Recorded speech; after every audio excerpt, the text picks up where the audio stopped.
Hello, everyone. Thank you for joining us this evening. My name is Emma Geary. I use she, her pronouns, and I'm the Education and Outreach Coordinator here at NAMI East Side. Thank you for joining us tonight for our November Educational Forum sponsored by Evergreen Health. We have a really wonderful opportunity here, as many folks know, with November including Veterans Day and other veteran supporting holidays. We really wanted to highlight the importance of mental health and the things related that not just veterans experience, but others as well, in a timely manner. So I am joined this evening by Eric Ballentine, who is the director at Minority Veterans of America, and they will be sharing with us more from their expertise. I will be here enjoying with all of you as well. I will let Eric make the call on how we'll do questions this evening, but we will definitely have time for questions at the end. So with that, I'm going to go over and pass it to Eric. Hey everybody, thanks for joining us tonight. I'm super excited to dive in right with you all. Before we start, since we do have a small group, I really enjoy a good dialogue rather than just running through slides. So at any time, like you have a question or a comment, don't be afraid to throw your hand up or throw something in the chat, and we can get those things going. I myself I'm an Army veteran. I was stationed out here in 2001, and I got out in 2005. I was in for a total of 5 years. And I got out after my 5 years with the medical discharge, right? And so I tell people a lot of times my experience with transition is that, at some point we all have different transitions in life. And so transitioning out of the military was probably one of the longest transitions I've had for a really long time. And so, as we get ready to dive into this, again, I just want to give everybody the opportunity. Don't hesitate to hop in, ask a question, raise your hand. Give me just a second and I'll pull up my slides here.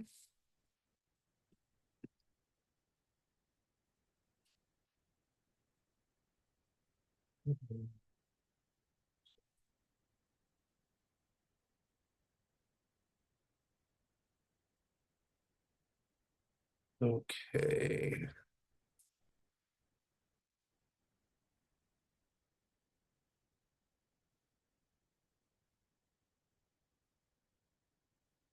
Okay. So we're gonna talk about PTSD awareness. In June, June was PTSD awareness month, so that's where that title comes from. But in this workshop, we'll talk about learning how to better support clients and veterans with mental health challenges, specifically around PTSD. Learn about resources to support their own learning and to aid their clients in well-being, and to analyze the barriers to success that clients with mental health issues face and practice empathy as an effective intervention tool. Again, I want to be very clear, this is not a workshop intended to address diagnosis or anything like that. This is just simply an overview. A good thing to also consider is that this is also a very like generalized information session when it comes to post-traumatic stress. However, I love to have the opportunity to have conversations around specific groups, right? Particularly with me, with Minority Veterans of America, we focus on serving veterans, but our focus is serving veterans from marginalized communities. So how things present, how PTSD presents itself, can be a little bit different than a lot of the statistics that come out of the field, especially from veteran organizations. And so we'll talk about that a little bit as well. We'll talk about what does it mean to have PTSD, who might have it, what does it look like, and what kind of things can cause it, and how common it is. Apologize for the formatting. And then we'll also talk about how to best support yourself and others with resources and a variety of things. Okay.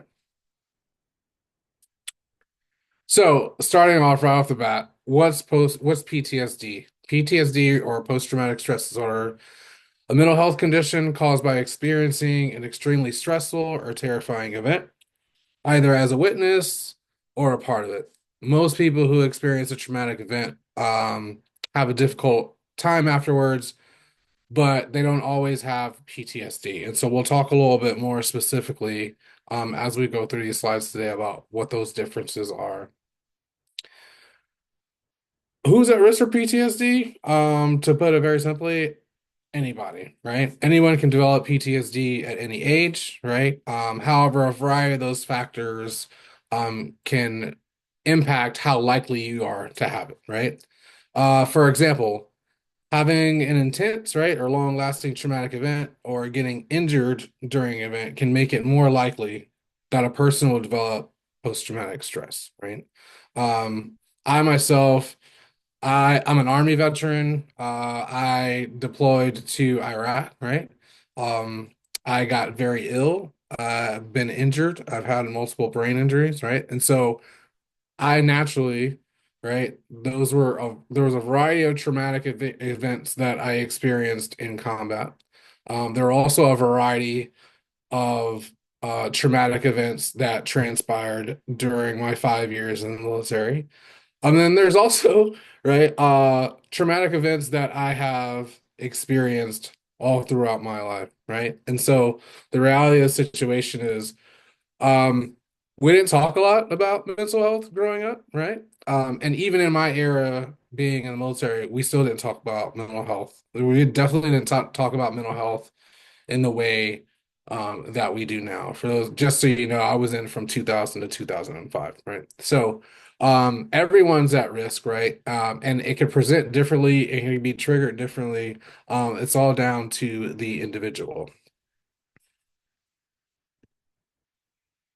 So I'm going to go over some numbers with you, right? So about 6% of people in the US population will have post-traumatic stress at some point in their life.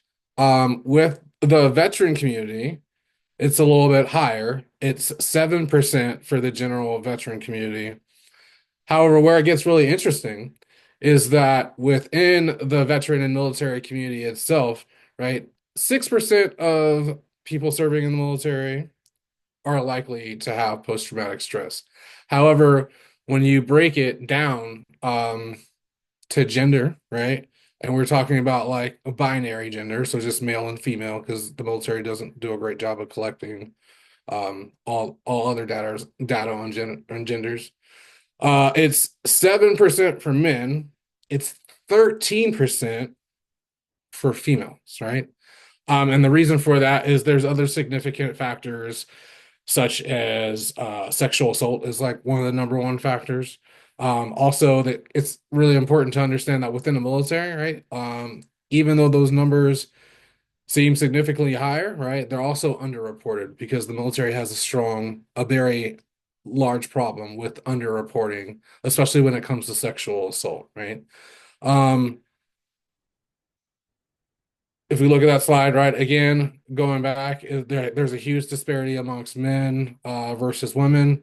But the thing that it also doesn't talk about, right, is like that disparity amongst other populations and underrepresented groups, right? So we have, well, we're not going to have that many much longer, but we've had trans folks in the military for a while, right? We've had racism in the military for a while. We've had homophobia in the military for a while. We've had misogyny. We've had all these things, and these are other factors that can contribute to people's experience in the military and to PTSD. However, we don't get a lot of those numbers because, like I said before, the military doesn't do a great job at recording that data, especially now.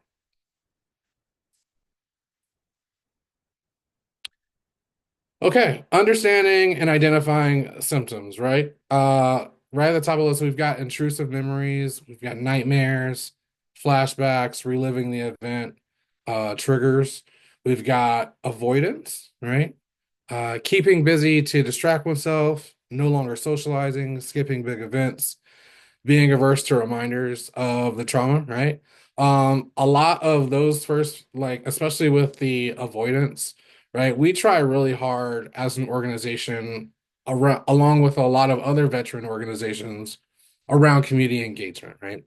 One of the biggest things and one of the hardest experiences from when you leave the military, right, is you're in the military every day, you're being told what to do, where to go, when to be there, when to eat, right?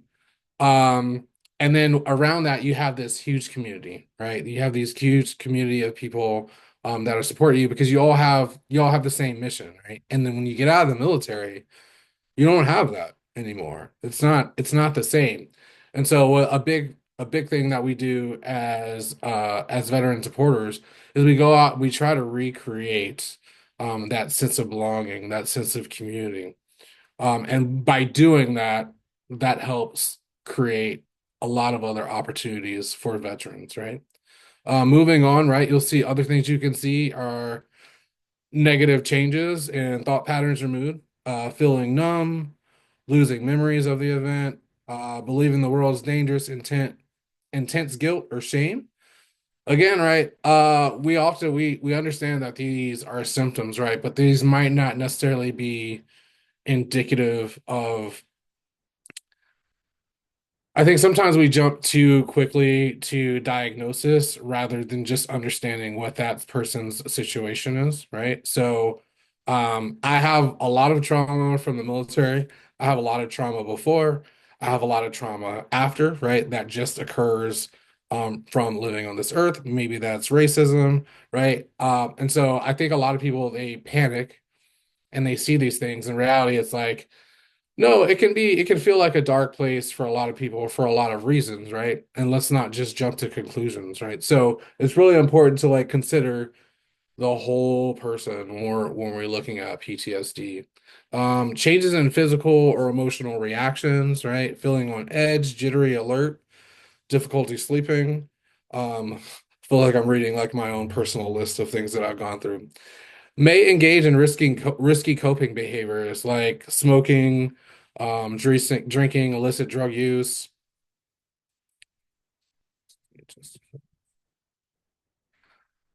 So, there's a variety of treatments available. The ones that the VA have a tendency to focus on the most, all right, are things like cognitive processing therapy, right? Learning skills to understand how trauma changed your thoughts and feelings. We've got prolonged exposure, where you talk about your trauma repeatedly until memories are no longer upsetting. And then you've got EMDR, which involves focusing on sounds or hand movements. Um, there's also other groups. The VA does a lot of groups that, for instance, I was a part of what was called a race-based stress group, right? And a lot of folks were there. It was a peer mentoring model where we all talked about our experiences with racism and how we move forward in society and know it and accepting the fact that we might continually experience those things and have the skills to manage ourselves. The VA has a ton of peer support groups. They have groups that are specified just for women. They don't have as many affinity groups as they used to anymore because they cut a lot of those. But there are a lot of other agencies that do similar peer support groups like that are focused around PTSD. Self-harm and PTSD. Not everyone with PTSD is at risk of suicide, right? And many people without post-traumatic stress also experience suicidal thought. So it's important to assume, or not to assume, someone's risk level or intent, and to be aware of the warning signs for suicidal ideation, right? Signs to look out for, right? They talk about killing themselves. They talk about feeling hopeless, not having a reason, purpose, or motivation to live, being a burden to others, feeling trapped in unbearable pain. Um, these are a lot of things that I come across working with veterans, right? And so I explicitly ask that question if I feel like a person is in danger of killing themselves. And the language that I use is very explicit to say, hey, are you thinking about killing yourself? And it's not always the case, right? But there's a reality of we have a lot of veterans that have long lasting trauma, right? Whether that's a disability or something like that that causes you a lot of pain. There's there's a lot of factors to consider, right? So I always tell people, right, hey, don't be afraid to ask that question because you never know. More warning signs to look out for, right? Increased use of alcohol or drugs, looking for a way to end their lives, such as searching online, withdrawal from activities and isolating themselves from family and friends, sleeping too much or little, being fatigued, visiting or calling people to say goodbye, giving away your prized possessions, and some forms of aggression.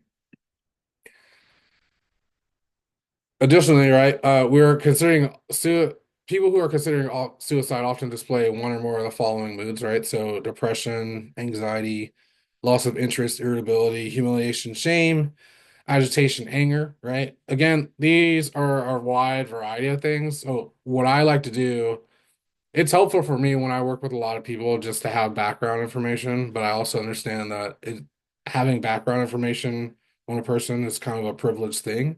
It really depends on how much time you've been working with them, right? But I know that like I work with a lot of veterans who have depression and anxiety and irritability, right? And we talk about it and like they're working on it. They're working on it with themselves and like with their therapist, so it's natural for me to see those things. What I do is just kind of monitor to say, hey, is this increasing or decreasing? And then have that discussion with them and check in with them.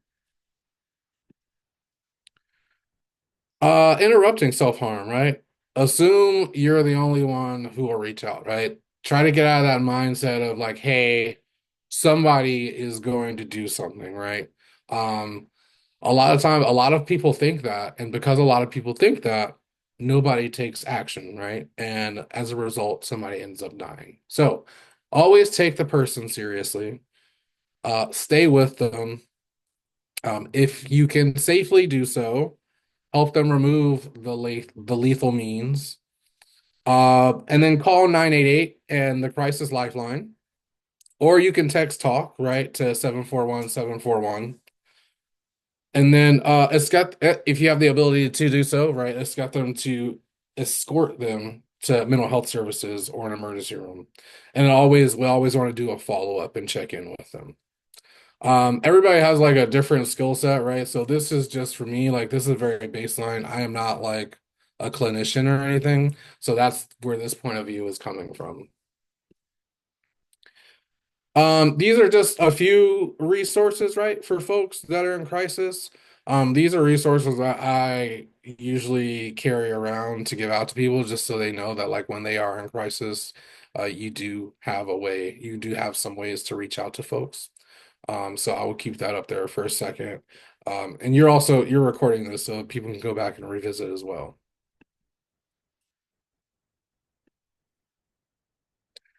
Okay. Trauma-informed care. Here, I'm gonna say this. We hear a lot of people talk about trauma-informed care, right? And not actually understanding what that really means. And so I really want to make sure we take time to really flush this out, and get a good understanding. I am by no means an expert in trauma-informed care. I just want to say that outright. But I do realize that it's very important to get an understanding of it, so that when you see people talk about trauma-informed care, but they're not actually practicing trauma-informed care, maybe you can have a conversation. So trauma-informed care, right? It seeks to realize the widespread impact of trauma and understand paths for recovery, recognizing the signs and symptoms of trauma in patients, families, and staff, integrate knowledge about trauma into policies, procedures, and practices, and actively avoid re-traumatization. Where I see a lot of agencies fall short on trauma-informed care, most of the time is the policy, procedures, and practices part. And we'll also get into like the tenets of trauma-informed care on the next slide, and we'll dive in a little bit specifically. But I really think it's important to talk about this because most veteran serving organizations are not social services, right? They're not fully informed with all the information that they need. They have some mental health staff, but a lot of their start did not start with mental health. So when we talk about trauma informed care, it's very surface level, right? And what I'm trying to do is work with a lot of veteran organizations for them to dig deeper and to dig into trauma-informed care from the collaboration aspect, like looking at their policies, procedures, and practice and trying to change the overall culture of the organization. So when we talk about the core principles, right, the first one is safety, right? Throughout the organization, clients and staff feel physically and psychologically safe. How do we institute that, right?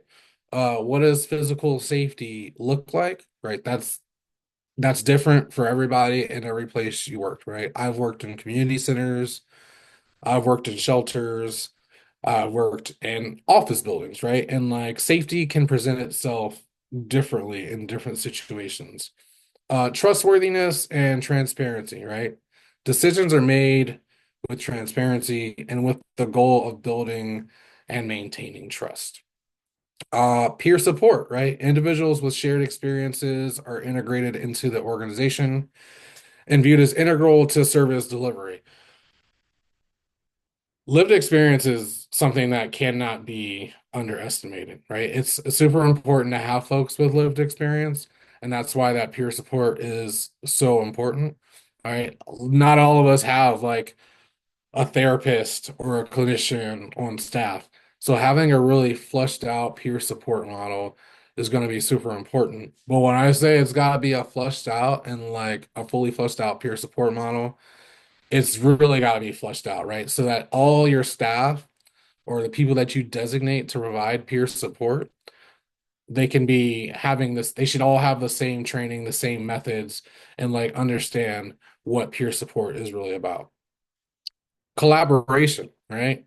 Power differences between staff and clients and among organization staff are leveled to support and shared decision making.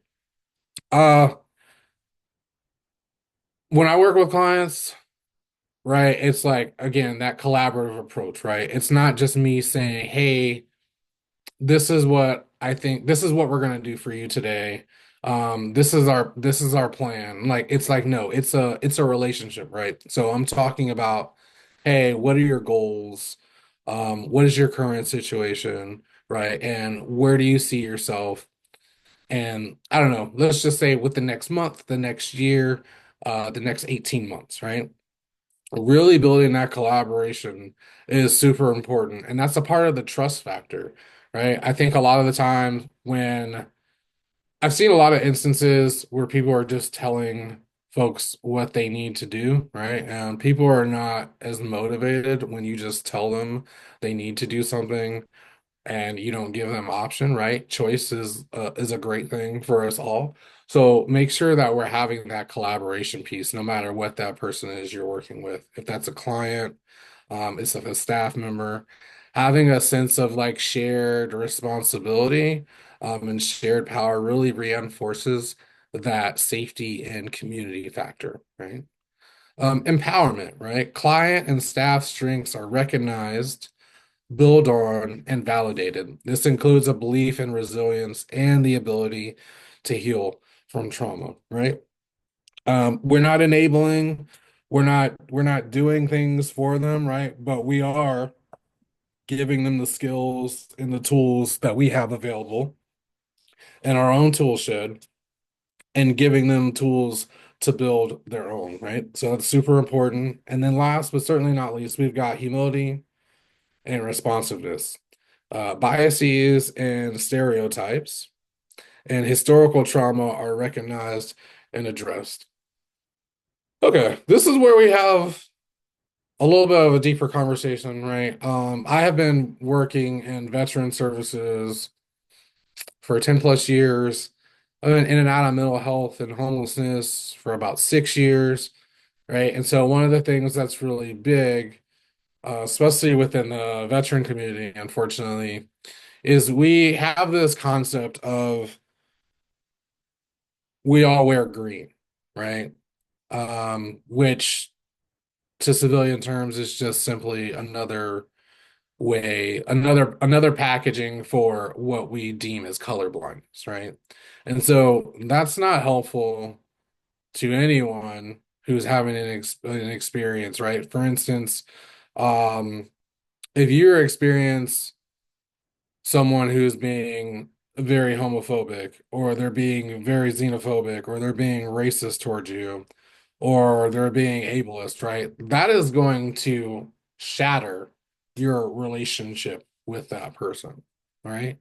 Um, if you're not able to understand, maybe you don't fully understand, but if you don't grasp and like do deep work to understand like what the experiences of the people you're serving, it's not going to be as effective as you need, right? And so I work with a lot of veteran organizations to really build inclusive practices.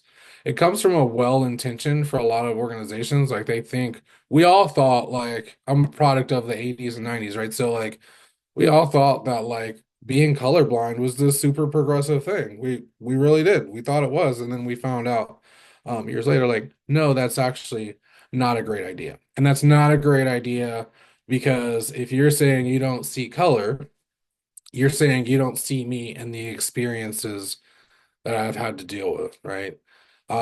If you like, you're just like, I don't care what people's gender is, and we're all the same, then what you're saying is that you're not actually seeing what my experience is, right? So the humility portion is just like, hey, I'm telling you, I'm having this experience. You're not really responsive. I need you to like take a step back and do some understanding and like really, really listen to what my experience is, right? And then right, listen and then respond accordingly. And again, right, all of these things work together, right? So for what humility and responsiveness looks like for each individual person, right? You can figure that out through collaboration, right? And you can't have that collaboration without the safety, right? And all these other things in there. So just understand that these things are all equally important. We'll talk about post-traumatic growth for a little bit, right? This was identified by psychologists Richard Tedeschi and Lawrence Calhoun in the 90s, right? And based on their research, they described five categories of growth that occur over time, right? Number one, survivors of trauma recognize and embrace new opportunities. They forge stronger relationships with loved ones as well as with victims who suffered in the same way. They cultivate inner strength through the knowledge that they have overcome tremendous hardship. They gain a deeper appreciation for life, and their relationship to religion and spirituality changes and evolve, right? And these are all important, right? I think that one of the things that really stand out for me is we have a people form peer support groups, right? And like have that shared experience, right? And it reminds people that they are not alone, right?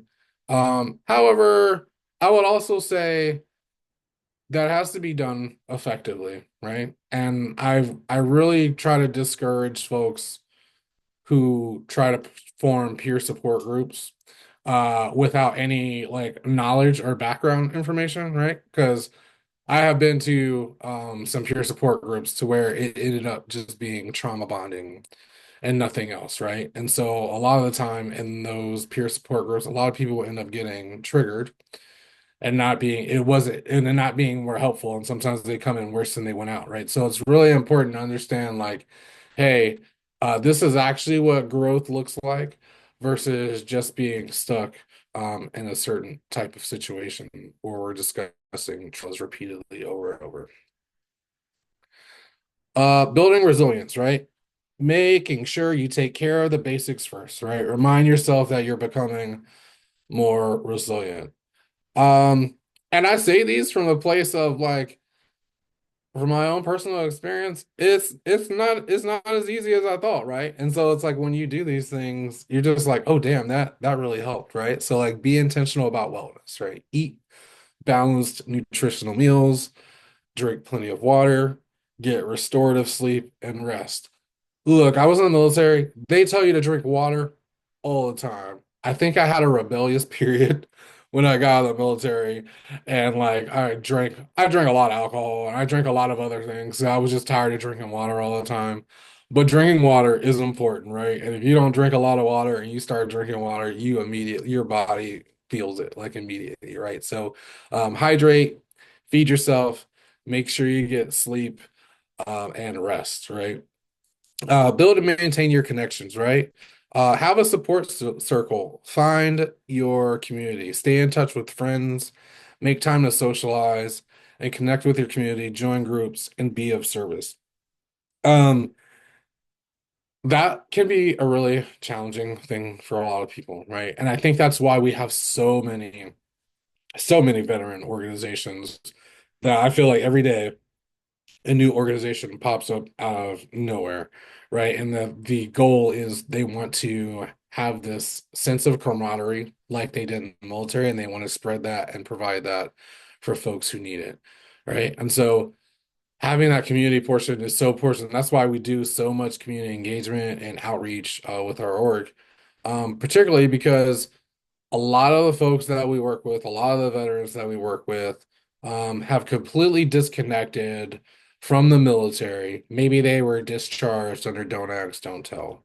Maybe they experienced sexual assault and tons of trauma while they're in the military, and nobody listened to them, right?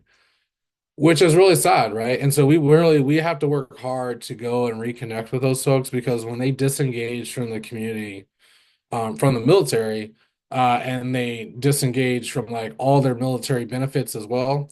That's not fair to you. So we work really hard to try and provide an inclusive space for people to come in. Identify your purpose, right?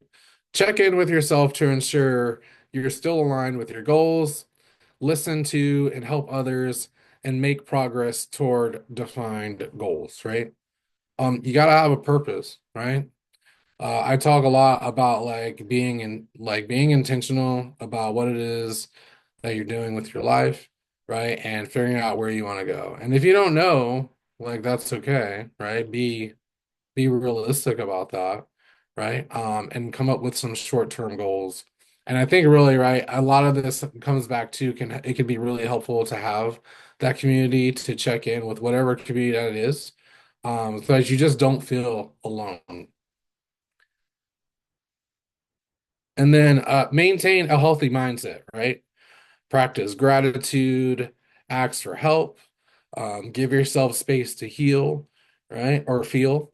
And again, going back and like being a veteran and like understanding like what the culture is like in the military and how, yeah, we're in a place to where we're talking about mental health a lot more.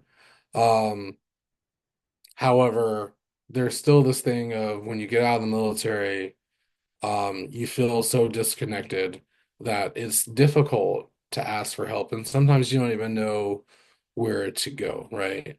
And then give yourself the space to feel, right? Like, I don't know, I'm like 43 and like I just recently learned how to like deal with my feelings, right? So, it's really important that we have these conversations and just kind of like normalize it as much as possible so that it's not so difficult for veterans and other folks to be able to achieve these things.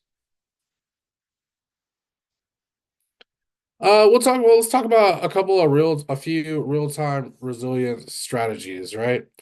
Real-time resilience is a skill that uses evidence, optimism, and putting things in perspective to fight counterproductive thoughts in the moment and takes us to a place of self-confidence, right? Number one, evidence, right? Using facts to prove your thoughts are incorrect. For instance, that's not completely true because, and fill in the blank, right? Um, I'm really big. I'm like a very, very logical person. So this is one of the things that's like attractive for me a lot of time because that's just how my brain works, right? But also like generating a more optimistic way of viewing the situation, right? Um, we talk a lot about like, hey, it's like I can't do this. It's like I can't do this yet, right? Um, and then put it into perspective, right? Acknowledging that there may be a grain of truth to the counterproductive thought and finding what you could do to battle back, right? And the sentence starter for that is the most likely implication is blend I can, right? And whatever situation that is for you, right? But just really, really reminding yourself, a lot of folks are already like in that resilience zone, but sometimes we step back a little bit. And so these are things to get you back to that place.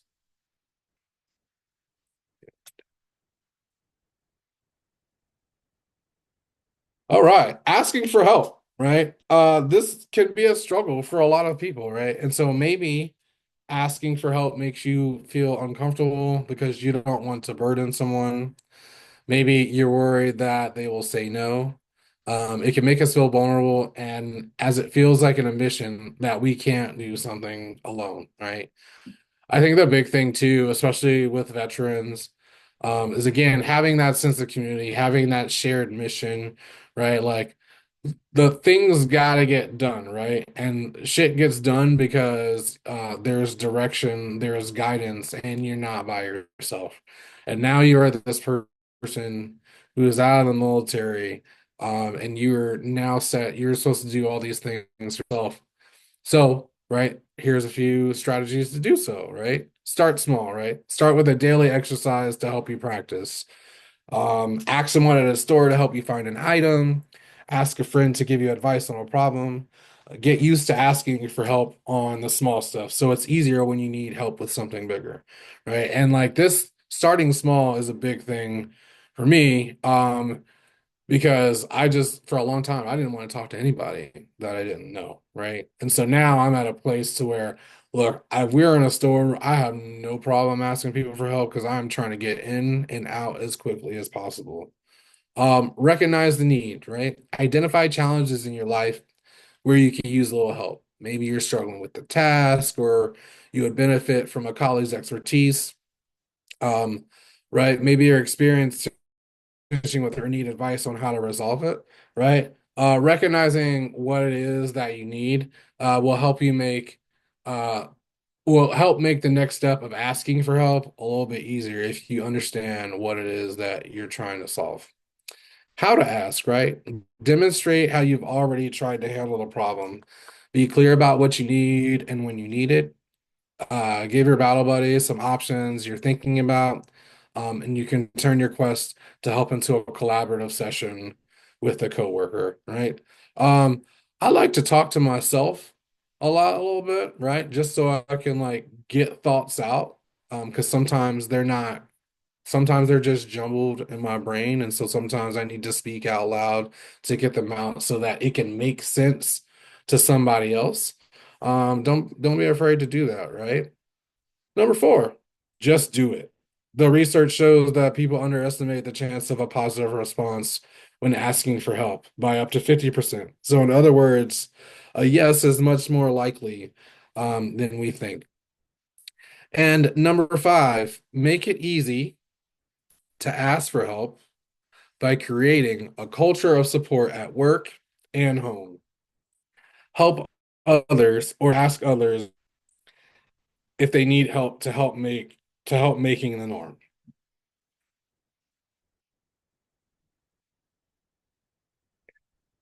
These are some additional resources that I have available for anybody that's interested in them. And then thank you. If anybody has any questions.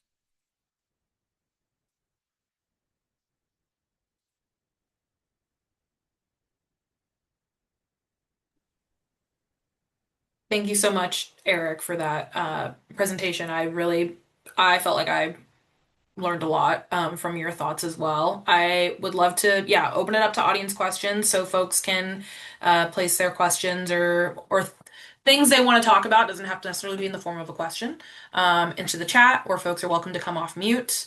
I also have some things to get us started if folks are needing a moment to collect some thoughts.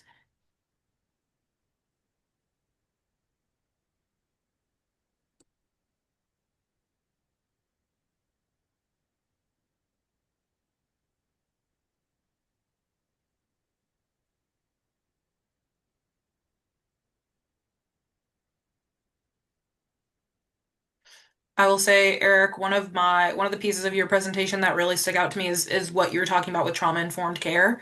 I think this is a conversation at NAMI and with other like community partner organizations we've been talking a lot about recently. And how to truly do trauma-informed care correctly and intentionally rather than just putting it as a label on top of our work when if that's not what we're doing, we don't want to call it that. Um, and one of the things I was curious about for from your lived experience and with MVA or with other places that you've worked, trying to put trauma-informed care into practice is what does that look like for you with clients, especially I mean, right now we're talking about our veteran population and those around there, but it could really apply to any clients. How do you take those like actionable steps for trauma-informed care? Yeah, I think a big thing, and keep in mind that cultural change from organizations has to come from the top, right? I think the big thing I've seen a lot is like people practice trauma-informed care with their clients and then don't do it with their staff, right? And so you're not doing trauma-informed care if you're just doing it for the benefit of your clients, right?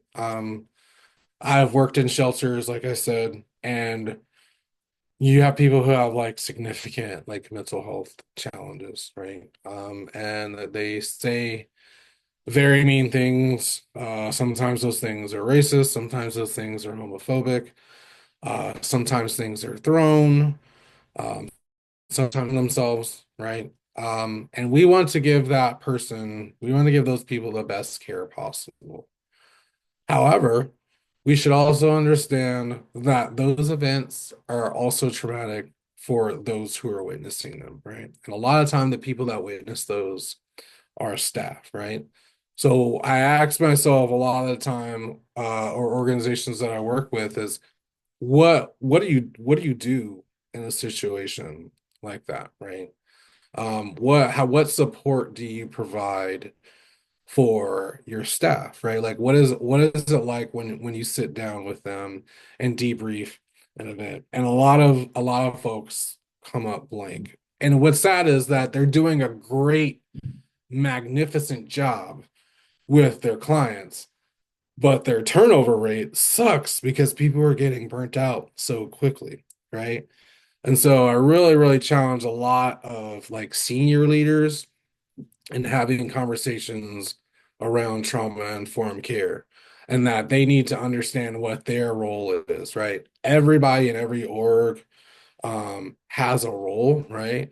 And everybody needs to have a role within trauma-informed care, right? From the top down to the bottom up, all the way through your policies, right? Like trauma-informed care it's like it's a cultural thing. Like it's something that everybody has to be on board for. And that's the hard part.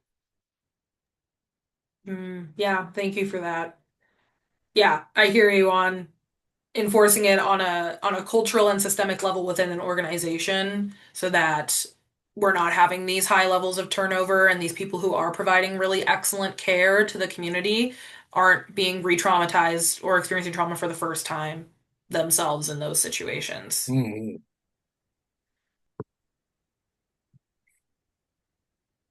Hmm. Yeah, that it makes me think of how, I mean, you kind of spoke to this as well, but how can service providers, some of which may be in the room with us this evening, work on balancing their own well-being when they're interacting with their clients and community members who are experiencing something like PTSD or having some of those um, struggles in those interactions? Yeah. That's different everybody, right? But like having an honest check-in, right? Having I mean we just talked about like trauma-informed care, right? And like having a culture that allows you to like where you feel really supported, right? But I also understand, right? A lot of us work for nonprofits who just don't have the bandwidth or money to like really fully institute some of these like supportive things that we need. for our staff, right? So I really I work really hard to do have like employee resource groups, right? And like checking in with folks and like folks can like have honest conversations about what their day and what their experiences are like at work. And that's amongst peers, right? Like not pulling in like supervisors or anything like that. And then someone that they designate can take anonymous notes and feedback and provide that to senior leadership is helpful. But the other thing I would also say, right, is um, if you have the ability to have like an accountability partner at work, right? A person that you have a great relationship with and you can just be honest with them. There's nothing wrong with that. You got sick days. Look, y'all, don't have your sick days into the hundreds of hours. Take those sick days, take those personal days. Because there are days where I have had like a full schedule and I had a full schedule the next day, and my head and my heart was just not in it. And I just said, you know what? Today is the day. I'm gonna take this personal day because the reality is, right, and this also goes back to like taking care of ourselves while also understanding like we have this deep desire to serve our community. Um, you taking a personal day is good for you and it's good for them, right? Because you're not gonna be at your best, right? And we want to give them our best, and the best way for them to give our best is for us to be at our best, and we can only do that if we have rest. Ooh, look at me rhyming. Um, so like really take that time, be honest. A journal or journal really keeps me accountable, right? I go back and I go back and I reflect and I look at the week that I just wrote about and say, "Hey, Eric, what did you do to like take care of yourself, and how did you resolve this issue, and make sure you checked on your wellness?" Those are just a few things. There's a variety of ways. Therapy is great. Just really having a strong support system and talking to people about your day. I don't like the whole thing of like don't take work home with you. You've got to talk about it. You got to have an outlet. It doesn't mean to like just trauma dump everything on your family, but you do work as a part of your day. And if I care about you, I want to hear about your day. So don't be afraid to do that. Hmm. I'm thinking too as you're speaking that a lot of these tools and tips for providers or people who work in these community serving organizations could also be really applicable for family members and loved ones of people who are experiencing PTSD or a serious mental health condition. Are there any other additional tips or things you'd want to share for family members and friends of people who are experiencing PTSD? Yeah, I mean, it's so tricky, right? I would tell you, especially within veteran services, family members might not be eligible to go to the VA per se. However, there are a lot of organizations and different services that serve veteran families, right? So vet centers, for example, they're a strong component within the VA system that helps support veterans through counseling, right? And they also extend counseling to families, right? Um, also tell families too, right? Like, hey, I give them the same training and say, hey, these are the things that you can recognize at home, right? And the benefit of families is like they know that person a lot more personally, right? The question is whether or not they knew them before or during their time in the military and that they can see the difference in them. You don't need to see the difference all the time, but it does kind of help, right? And so also understanding, right, that it's kind of sad, but like for folks that like have known people before they were in the military, they also have to understand that like that person you knew before is long gone, right? Like they're like I joined the army at 17 years old, right? Um, and I had my first deployment when I was like 19. And so I got out, by the time I got out, I was 23. And so I was like nowhere near the same person. It was unrecognizable. And that also goes back to that factor of like why you feel so alone. Because even when you go back home to the place that you lived for the first 18 years of your life, you're not the same person anymore. And all those other people you knew, they're not the same, but you are like dramatically much more different. You have had a completely different worldview than everybody else. And so it's important to understand that, and it's important for families to understand that so that they can adjust accordingly. Yeah, really excellent advice there. I think I'll do one last call for any thoughts or wonderings that are coming from our audience this evening. And again, you can put them in the chat, or if you're comfortable, you can come off mute and also ask your question aloud.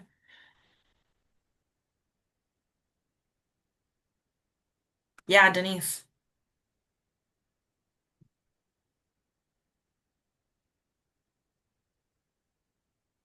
I wasn't sure if I could unmute myself, so I just did. Well, thank Yes. you for this talk. I really appreciate it. What I am not in the military, but I have family that are, and and I also teach psychology classes related to where PTSD comes up as a topic, right? But right now, I'm actually in the midst of a real situation with my adult daughter who I feel and people who have worked with her have validated that there was trauma for her, PTSD maybe from a work setting. She was working with a vulnerable middle school population and a resource officer wearing guns, was brought into her classroom and one of her youth that she's had for a couple of years was really scared.